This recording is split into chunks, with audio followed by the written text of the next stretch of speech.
Mnohých ľudí nebaví ich práca a nebaví ich ani ich život.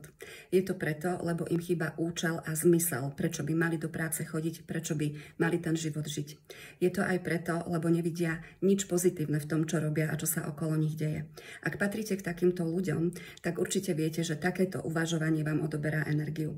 A práve vy by ste sa mali zamerať na to, aby ste si našli zmysel a účel v činnostiach, ktoré robíte.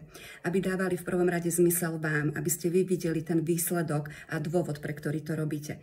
V každej práci, nech vás akokoľvek nebaví, je aspoň jedna vec, ktorá dáva zmysel nielen vám, ale aj tým ostatným. Treba sa na to pozrieť presne z tohto uhla pohľadu, aby sa vám energia začala vracať.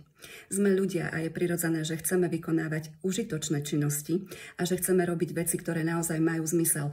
Nie len pre nás, ale aj pre tých druhých. A keď ten zmysel postrádame, prestáva nás baviť práca, prestáva nás baviť život, prestáva nás baviť vzťah.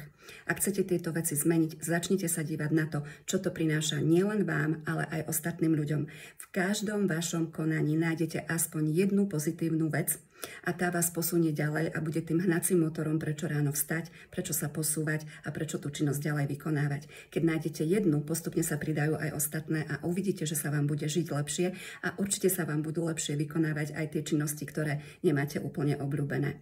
Tak hurá, do duševného zdravia. Krásny deň vám praje vaša profikamarátka Slavka Kmeťová.